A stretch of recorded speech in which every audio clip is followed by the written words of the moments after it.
এখন পবিত্র শাওয়ালুল মুকাররম, এই শাওয়াল মাসের প্রায় শেষ দিকে আমরা উপনীত হয়েছি।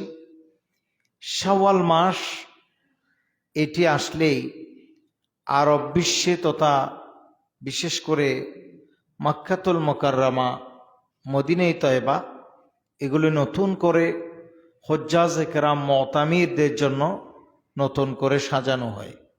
আপনারা জানেন প্রত্যেক বছর এদেশের এবং পৃথিবীর বিভিন্ন কান্ট্রি থেকে লক্ষ লক্ষ মানুষ আল্লাহর ঘর খানে কাবার দিকে যাত্রা করে তথা হজ্জে বাইতুল্লাহর উদ্দেশ্যে যাত্রা করে। তো সেই হিসাবে এটিও হজের প্রস্তুতির অন্যতম মাস হচ্ছে পবিত্র শাওয়াল মাস। এবছর 2025 সালের হিসেবে এপ্রিলের 29 তারিখ থেকে সেই যাত্রা শুরু হবে। আল্লাহ পাক সুবহানাহু ওয়া তাআলা আমাদের সবাইকে হাজিগণের সাথে ইহরাম বেঁধে পবিত্র নগরী মক্কাতুল মুকাররমা মদিনায়ে তয়বার উদ্দেশ্যে জীবনে একবার হলেও যাওয়ার তৌফিক দান করুন। জোরে বলুন আমিন। আল্লাহ পাক সুবহানাহু ওয়া তাআলা কোরআনুল কারীমে বলেছেন এই হজের সম্পর্কে। আল্লাহ বলছেন, আউযু বিল্লাহি মিনাশ শাইতানির রাজিম, বিসমিল্লাহির রহমানির রহিম। ওয়ালিল্লাহি আলান নাসি হিজ্জুল বাইতি মান ইসতাতা ইলাইহি সাবিলা। আল্লাহ পাক সুবহানাহু ওয়া তাআলা বলছেন যে আল্লাহ রাব্বুল আলামিন মানুষের জন্য, সব মানুষের জন্যই হজ অবধারিত করেছে, হজ ফরজ করেছে। যাদের হজে যাবার মতো সামর্থ্য আছে, ফিরে আসা পর্যন্ত, হজ থেকে ফিরে আসা পর্যন্ত ঘরের মধ্যে চলাফেরার, থাকা খাওয়ার নিরাপদ ব্যবস্থাপনা রয়েছে। আল্লাহ ওসব বান্দার জন্য হজকে ফরজ করেছেন। একটু জোরে বলুন সুবহানাল্লাহ। মনে রাখবেন, হজ ইসলামের অন্যতম একটি স্তম্ভ, অন্যতম একটি রুকন। ইসলামের রুকন, ইসলামের স্তম্ভ হলো সর্বসাকুল্যে 5টি। সবাই বলেন কয়টি? 5টি। সেখানের ভিতরে কালেমা, নামাজ, রোজা, হজ, যাকাত এভাবে আছে। সেখানের মধ্যে উল্লেখযোগ্য যেটি, সেটি হচ্ছে হজ্জে বাইতুল্লাহ।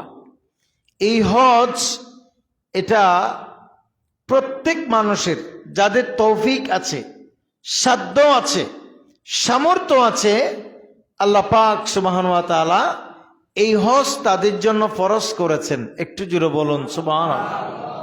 আপনারা জানেন কোরবানি, এটাও কিছু মানুষের জন্য ফরজ, যাদের নেশাব পরিমাণ মালের মালিক, তাদের উপরে কোরবানি করা ফরজ, তাদের উপরে যাকাত দিয়ে ফরজ। কিন্তু হজের ক্ষেত্রে সেটা স্পষ্ট করে উল্লেখ নাই যে কয় টাকা থাকলে আপনাকে হজ করতে হবে, আপনার উপর হজ ফরজ।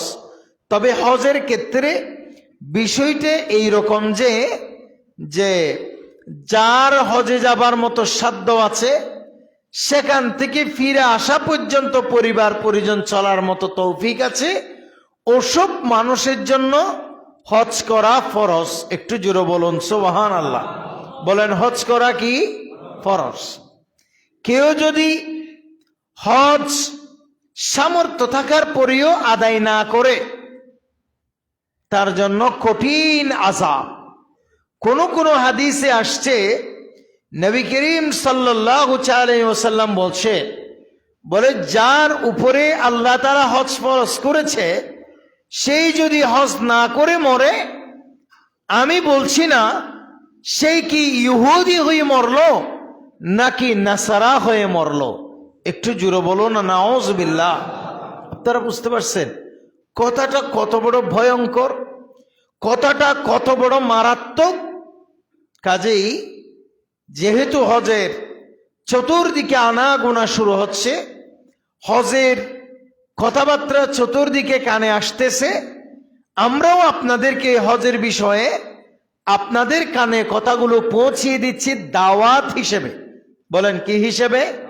দাওয়াত হিসেবে, যাতে করে সেই হজের প্রতি আপনাদের অন্তরে ভালোবাসার তৈরি হয়, এবং যাদের তৌফিক আছে আল্লাহ যেন হজে যাবার তৌফিক দান করেন। জোরে বলেন আমিন।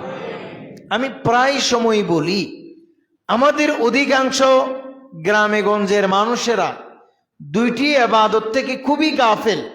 সেখানের মধ্যে অন্যতম একটি হলো হজ। বলেন অন্যতম একটি কি বললাম? হজ। অনেক মানুষের উপর হজ ফরজ, কিন্তু কৃপণতার কারণে হজ করে না। ও টাকা বেশি, 6 লাখ 7 লাখ টাকা যাবে, সেটার কারণে সে হজ করতে চায় না। অথচ হজ ফরজ করেছেন কে? আরো জোরে বলেন না কে? আল্লাহ। অনেকেই উমরা করেন, হজ ফরজ, কিন্তু উমরা করে শেষ, দায়িত্ব শেষ না। হজ এবং উমরা দুই জিনিস। উমরা হচ্ছে এটা আপনার জন্য মুস্তাহাব, আপনার জন্য নফল, এটা করলে বারাকা সাওয়াব। নবী করিম সাল্লাল্লাহু আলাইহি ওয়াসাল্লামের এক হাদিসে এসেছে, আল উমরাতু ইলাল উমরাতি কাফারাতুন লিমা বাইনাহুমা ওয়াল হজ্জু মাবরুরু লাইসা লাহু জাযাউন ইল্লাল জান্নাহ। একটু জোরে বলুন সুবহানাল্লাহ। প্রিয় ভাইরা আমার, নবী করিম সাল্লাল্লাহু তাআলা আলাইহি ওয়াসাল্লাম বলেছেন, বলে এক উমরা থেকে অপর উমরা পর্যন্ত মধ্যখানে যত গুনাহ হবে, আল্লাহ তাআলা এই উমরার বিনিময়ে মহান রব্বে কারীম মধ্যবর্তী জীবনে সমস্ত গুনাহ মাফ করে দেবে। উমরার কি গুরুত্ব নাই? আছে। উমরা করলেও জীবনের গুনাহ মাফ হয়ে যায়। একটু জোরে বলুন সুবহানাল্লাহ। কিন্তু জীবনের গুনাহ মাফ হলেও উমরা করলে হজের সমান সওয়াব পাওয়া যায় না। আমার নবী বলেছেন, ওয়াল হজ্জু মাবরুরু লাইসা লাহু জাযাউন ইল্লাল জান্নাহ। বলে যে ব্যক্তি মাবরুর হজ করেছে, আদায় হয়েছে, আল্লাহর দরবারে কবুল হয়েছে, এমন হজ যে ব্যক্তি করেছে, ওই ব্যক্তি হজের বিনিময়ে তার তকদির লিখা হয়ে যাবে জান্নাত। আরেকটু জোরে বলুন সুবহানাল্লাহ। হজ করলে তার জন্য অবধারিত হয়ে যায় কি বললাম? জান্নাত। আর উমরা করলে মাফ হয়ে যায় কি? গুনাহ। বলেন না কি? গুনাহ। তারপরে কোন গুনাহ? সগীরা গুনাহ। কবিরা গুনাহ থেকে তওবা করতে হবে, আল্লাহর দরবারে ইস্তেগফার করতে হবে। আর হজ এটা এত বড় ইবাদত, যেই ব্যক্তির হজ মহান রব্বে কারীম আল্লাহ পাক সুবহানাহু ওয়া তাআলা এমন যেই ব্যক্তি হজ করেছে, আর সেই হজ যদি আল্লাহর দরবারে কবুল হয়েছে, তার জন্য আল্লাহর জান্নাত অবধারিত হয়ে যায়। তার মুকদ্দমে আল্লাহর জান্নাত লিপিবদ্ধ করে দেয়া হয়। একটু জোরে বলো না সুবহানাল্লাহ। এই জন্য যেহেতু হজের আনাগোনা চলছে, কথাবার্তা চলছে, অনেক আত্মীয় স্বজন পাড়া প্রতিবেশীরা হজে যাবে, আপনারা শুনতেছে, আপনাদেরকে আমরাও বলতেছি, আপনারও যদি সেই তৌফিক থাকে, সেই সাধ্য থাকে, সেই সামর্থ্য থাকে, তাহলে অবশ্যই হজ সম্পাদন করুন। হজ সম্পাদন করলে আল্লাহরও জান্নাত অবধারিত। এবং যেই ব্যক্তি হজ করবে না, সামর্থ্য থাকার পরেও তার জন্য আল্লাহর জাহান্নাম অপেক্ষা করছে, কারণ সে হয়তো ইহুদি হয়ে মরছে, নয়তো নাসারা হয়ে মরছে। একটু জোরে বলুন না নাউযুবিল্লাহ। আপনারা জানেন, পৃথিবীর কোন দেশের মানুষ আমাদের মতো এরকম গাফেল না। মানে পৃথিবীর কোন দেশের মানুষ আমাদের দেশের মানুষের মতো এত বৃদ্ধ হয়ে হজ করে না। আমাদের দেশের অনেক মানুষের হজ ফরজ, কিন্তু দুষ্টামি করতে পারবে না। হজ করে আসলে ভালো হয়ে যাইতে হবে, নামাজ দোয়া পড়তে হবে, চুরি চামারি করতে পারবে না, মানুষের সীমা জায়গা ঠেলতে পারবে না, আরেকজনের সম্পত্তি দখল করতে পারবে না, মানুষের সাথে সুগলখুরি বদমাশি করতে পারবে না, এই সমস্ত গুনাহ করতে পারবে না হজ করে আসলে। সেই জন্য সেই কি করে, স্বইচ্ছায় তৌফিক থাকার পরেও হজটা বিলম্ব করে, এমন ভাবে হজ করে যেই সময় সে হাটে বাজারে ঘর থেকে হেঁটে যাইতে পারে না, সেই সময় আল্লাহর ঘর খানে কাবায় যাবার জন্য নিয়ত করে। একটু জোরে বলো না নাউজুবিল্লাহ।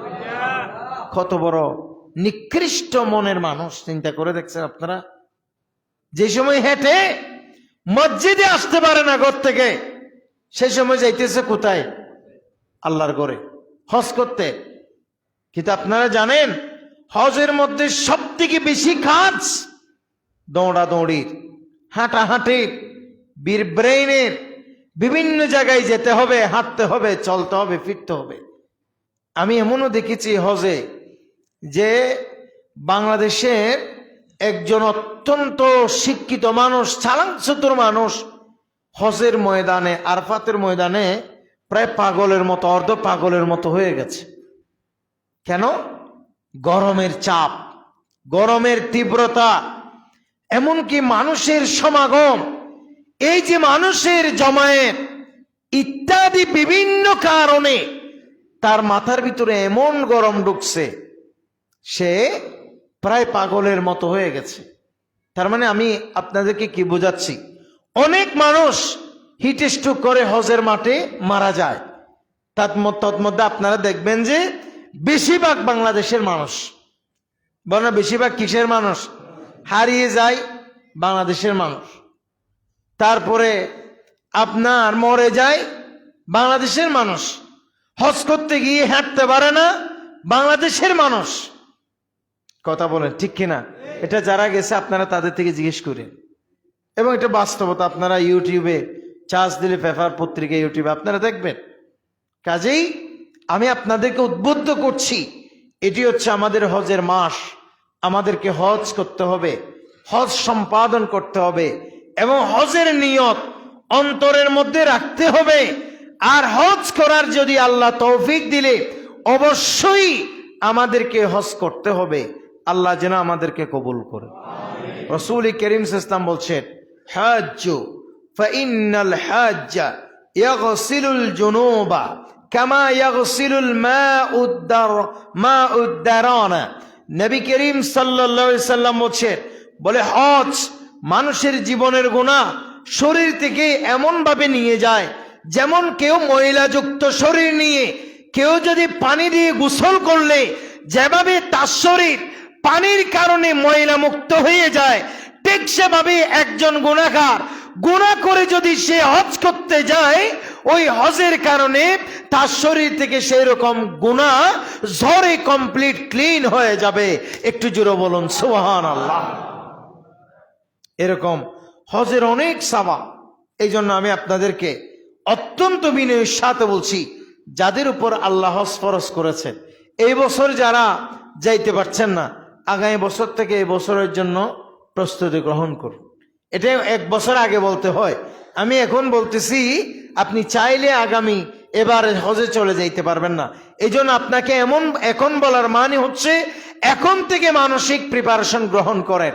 কোনো একটা ভালো বিশ্বস্ত কাফেলার সাথে কথা বলেন, কিস্তি কিস্তি করে করে টাকাগুলো পরিশোধ করেন। একসাথে 6-7 লাখ টাকা দিলে আপনার কষ্ট লাগতে পারে, এত টাকা কিভাবে দিবেন, মায়া লাগতে পারে, শয়তান আপনাকে নাও দিতে পারে দেবার জন্য। এই জন্য এখনই আপনি নিবন্ধন করে ফেলেন 2026-এর জন্য, আর ধীরে ধীরে কিছু টাকা এখন দেন, আর কিছু টাকা 2-4 মাস পরে দেন, আর কিছু টাকা 2-4 মাস পরে দেন। এরকম করতে করতে আগামী 1 বছর আসতে আসতে হজের টাকাও পেইড হবে, আপনার যাওয়ারও সুযোগ হয়ে যাবে। সবাই বলেন ইনশাআল্লাহ। আল্লাহ যেন তৌফিক দান করেন। এটা আপনাদেরকে ইবাদতের জন্য বললাম, আল্লাহ আমাদেরকে কবুল করুন। অনেক মানুষের উপর হজ ফরজ, মাশাআল্লাহ, অনেক যুবকের উপর হজ ফরজ। করে ফেলবেন হজ, বিলম্ব করবেন না, কারণ আপনি নিশ্চিত জানেন না কোন সময় আপনার মৃত্যু হয়ে যাবে। কথা বলেন ঠিক কিনা? আপনি কি কাল মরবেন না পরশু মরবেন সেটা জানেন না। এটাকে আপনি কি 10 বছর বাঁচবেন না 20 বছর বাঁচবেন, আপনার সেই গ্যারান্টি নেই। কাজেই গ্যারান্টি যেখানে 1 সেকেন্ডের নাই, সেখানে এই কথা বলবেন না যে আমি আরেকটু টাকা কামাই তারপর হজ করব। সেখানে এই কথা বলবেন না আমি আরেকটু লাইন হই তারপর হজ করব। সেখানে এই কথা বললেন না যে আমার আরো অনেক কাজ বাকি আছে, এখন গেলে আমি সৌবু করতে পারবো না, গুনাহ করতে পারবো না, কাজে এখন আমি হজ করব না। এটা আপনি কইরেন না। এখন তৌফিক আছে, এখন থেকে প্রিপারেশন নিয়ে ফেলেন। আল্লাহ যেন আমাদেরকে কবুল করে। আর যদি আপনি হজ ফরজ হইছে, উমরা করেছেন 100 বার, তারপরে হজের সমান সওয়াব পাওয়া যাবে? সওয়াবও পাওয়া যাবে না, ফরজও আদায় হবে না। হ্যাঁ, আপনি একবার হজ করেন, যেহেতু হজ একবার ফরজ, উমরা আপনি যা ইচ্ছে করেন, 5 বার 10 বার 20 বার 30 বার, মাসে 2 মাসে 3 মাস আল্লাহর ঘরে গিয়ে ঘুরে আসেন, 2 দিন 5 দিন 10 দিন 15 দিন তাকিয়ে আসেন, আরাম লাগবে, শান্তি হবে, মন দিল ফ্রেশ হবে। আল্লাহ যেন আমাদেরকে তৌফিক দান করে। আর একটু জোরে বলেন আমিন। সম্মানিত হাজিরিন, আপনারা প্রত্যেকে অবগত আছেন আমাদের এই আগামী কাল আমাদের মাস পর গ্যাদারিং ফিলিস্টাইন, মনে হয় আমাদের যে একটা প্রোগ্রাম সাজানো হয়েছে, সেটা আগামীকালেই ইনশাআল্লাহ তাআলা ঢাকার মধ্যে সংগঠিত হবে। সবাই বলেন ইনশাআল্লাহ। তবে এই প্রোগ্রাম যখন থেকে দিন সময় নির্ধারণ করা হয়েছে, তখন থেকেই বিভিন্ন ফিতনা, বিভিন্ন ফেসাদ, বিভিন্ন রকমের মিথ্যে প্রপাগান্ডা, বিভিন্ন রকমের গুজব এই সমাজের মধ্যে বিভিন্ন জনে প্রসার চালাচ্ছে। কথা বলেন ঠিক কিনা? এটা একটা খুবই নিকৃষ্ট এবং বাজে একটা ব্যাপার স্যাপার। এই জন্য এই সমস্ত কাজে না জড়িয়ে আপনারা যারা ঢাকা যাবার নিয়ত করেছেন, ইনশাআল্লাহ তাআলা ফিলিস্তিনের পক্ষে, ভারতের মুসলমানের পক্ষে, বিশ্বের নির্যাতিত মুসলমানের পক্ষে বিরাট এই প্রতিবাদ সমাবেশ করে আমাদের একত্রতা বিশ্ববাসীকে জানিয়ে দিব যে আমরা বিশ্ববাসীকে এই কথা জানিয়ে দিব আমরা সমগ্র মুসলমান ঐক্য আছি। পৃথিবীর কোন মুসলমানের উপরে আঘাত আসলে সেটা আমরা যে কোনো সময় প্রতিহত করতে চাই। কথা বলেন ঠিক কিনা? সেটা আমরা করব ইনশাআল্লাহ। এবং ইতিমধ্যে অলরেডি প্রশাসন আমাদেরকে অনুমতি দেয়নি কাল পর্যন্ত, অবশ্যই এখন অনুমতি পেয়েছেন, কিন্তু সেই অনুমতি না দেবার পেছনে কারণ কি? তাদের কথা হচ্ছে আমরা নাকি এটা আওয়ামী লীগের জনসভা করতেছি। বলেন এটা কি সত্য কথা না মিথ্যে কথা? এচি মিথ্যা আর আছে? আমাদেরকে অনেকে দালাল বলে। আচ্ছা দালাল বলেন, আমরা কি করছি দালালি করে? আমাদের কোন নেতা খেতা কিংবা আমাদের আহলুস সুন্নাহ ওয়াল জামাত, ইসলামী ফ্রন্ট বলেন, ছাত্র সেনা বলেন, বা আমাদের আহলুস সুন্নাহ ওয়াল জামাতের কোন আলেম কিংবা কোন সংগঠন আমরা দালালি করে কি একটা সিট পাইছি? কথা বলেন পাইছি? তাহলে আমাদেরকে দালাল কোন কারণে?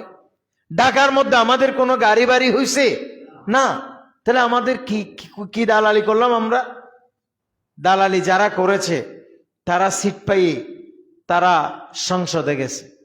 কথা বলেন না ঠিক কিনা? তারা কোথায় গেছে? সংসদে গেছে।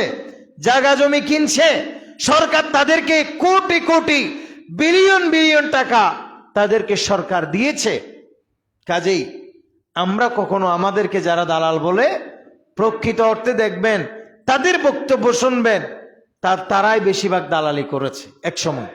এখন একেবারে ফেরেশতা সাজি গেছে। খবরদার, আমরা আহলে সুন্নাহ ওয়াল জামাত, আমরা আল্লাহ এবং রসুলের গোলাম। কথা বলেন ঠিক কিনা? আওয়ামী লীগ বলেন, বিএনপি বলেন, তারপরে আরো যত জাতীয় পার্টি বলেন, যত পার্টি বলেন, এরা প্রত্যেকেই আলাদা আলাদা এগুলি রাজনৈতিক প্ল্যাটফর্ম। ঠিক সেভাবে আমাদেরটা আলাদা রাজনৈতিক প্ল্যাটফর্ম। তাদের সাথে আমাদের তারতম্য হলো তারা তাদের রাজনীতি এটা দুনিয়াবি রাজনীতির প্ল্যাটফর্ম, আর আমাদের রাজনীতির প্ল্যাটফর্ম এটা ইসলামী কোরআন সুন্নাহ কিংবা রাসূল করিম সাল্লাল্লাহু আলাইহি সাল্লামের খেলাফার রাজনীতি। কথা বলেন ঠিক কিনা? কাজে আমাদের সাথে তাদের কোনো সম্পর্ক নেই, রাজনীতিক কোনো সম্পর্ক তাদের সাথে আমাদের নাই। আমাদের অনেক আওয়ামী লীগ করে এরকম মানুষ আমাদেরকে সাপোর্ট করতো, এটা ভিন্ন কথা। বিএনপি করে এরকম অনেক মানুষ সুন্নি আছে না নাই? আছে, এটা ভিন্ন কথা, এটা আকীদাগত ব্যাপার। জাতীয় পার্টি করে তারা সুন্নি ভালোবাসে এরকম অনেক আছে না নাই? আছে। তাই বলে আপনি আমাকে মানে দালাল বলতে পারেন না। নোংরা এবং বিশ্রী ভাষায় আপনারা গুজব ছড়াইতে পারেন না। কাজে আপনাদেরকে বলবো, কে কি বলে না বলে সেদিকে কান না দিয়ে আমরা আমাদের সাধ্য অনুযায়ী, সামর্থ্য অনুযায়ী আমরা আমাদের অবস্থান থেকে বিশ্ববাসীকে জানান দিব। আমাদের বাংলাদেশে কাউকে জানার দরকার না। আপনারা জানেন কিছুদিন আগে আর একটা 12 এপ্রিল ঢাকার মধ্যে আরেকটা এরকম ফিলিস্তিনের পক্ষে আরেক কিছু দল, কিছু ইসলামিক আলেম ওলামারা মিলে কিছু কি করছে, একটা সমাবেশ করছে এবং সেখানে আমাদের সুন্নিদেরকে দাওয়াত দিছে। সুন্নিদের অনেক আলেম ওলামা প্রায় যারা ইয়াং জেনারেশনের, বিশেষ করে ঢাকার বাহিরে চিটাং থেকে অনেকেই সেইখানে গিয়েছে। বলে না, অনেকেই সেখানে গিয়েছে। কিন্তু বড় দুঃখজনক হলেও সত্য, সেদিন মঞ্চে সবাইকে ডাকছে নাম ধরে ধরে, পার্টির নাম ধরে ধরে, ব্যক্তির নাম ধরে ধরে, কিন্তু আহলে সুন্নাত ওয়াল জামাতের কোন আলেম ওলামাকে তারা মঞ্চে ডাকে নাই। কি বুঝলেন? আমরা যতই আপন ভাবি, কেউ আমাদের আপন হয় না, ঠিক কিনা? এজন্য আজ আমরা যারা একত্রিত হয়ে ঢাকার বুকে, ঢাকার ময়দান আমরা যারা যাচ্ছি, আমরা হলাম এদেশের শান্তিকামী, তাসাউফপন্থী আলেম ওলামা, পীর মাশায়েখ, এমনকি আহলে সুন্নাত ওয়াল জামাতের সর্বসাধারণ কর্মী। আমাদের উদ্দেশ্য একটাই, আল্লাহ এবং রসুল যেন আমাদের উপর সন্তুষ্ট হয়। আমিন বলেন, সবাই বলেন আমিন। আমাদের উদ্দেশ্য হলো একটাই, উদ্দেশ্য হলো একটাই, যে সেটা হচ্ছে আল্লাহ এবং রসুলকে সন্তুষ্ট উদ্দেশ্যে আমরা সেই ঢাকার বুকে আমরা যাব ইনশাআল্লাহ তাআলা। যদি আমাদের প্রোগ্রামটি হবার কথা ছিল সোহরাওয়ার্দী উদ্যানে, এই পর্যন্ত এটা এই সোহরাওয়ার্দী উদ্যানে প্রশাসনিকভাবে আমাদেরকে ঢাকার গোলাপবাগে একটা ময়দান আছে, সেখানে করার জন্য বলা হয়েছে। তবে জায়গা এটা কিছুক্ষণের মধ্যে আরো ফাইনাল হব আমরা ইনশাআল্লাহ তাআলা। তবে আমরা ঢাকায় সবাই যাচ্ছি, এটা হলো মূল কথা ইনশাআল্লাহ। সবাই বলেন ইনশাআল্লাহ। আপনারা যারা নাম লিখিয়েছে আমাদের অলরেডি হয়ে গেছে, তারপরেও যারা যাইতে চান, আরো বিভিন্ন গাড়ি আমাদের সীতাকুণ্ড থেকেও যাচ্ছে, আমাদের অলিনগর আব্দুল জলিল জামা মসজিদের গাড়িও রাতের 12টা বাজে এখান থেকে ছেড়ে দেয়া হবে ইনশাআল্লাহ তাআলা। আপনারা খাবার দাবার খেয়ে 11টার পর সবাই এখানে চলে আসবেন ইনশাআল্লাহ। আর যারা এখন আপনাদের যারা সামান্য ন্যূনতম যে হাদিয়া আপনাদের থেকে নেওয়া হচ্ছে, এটা আপনারা যারা দেন নাই তারা দিয়ে দেবেন। আর আমাদেরকে অনেকেই হেল্প করছেন আলহামদুলিল্লাহ, এই গাড়ি নেবার কারণে। এই হিসাব আমাদের রাজু ভাইয়ের কাছে আছে এবং ইনশাআল্লাহ আমরা তাদের জন্য দোয়া করছি। আল্লাহ যেন সেই দান আল্লাহ জিহাদি দান হিসাবে যেন আল্লাহ কবুল করে। এবং এখানে খাবার দাবার আরো অনেক কিছুর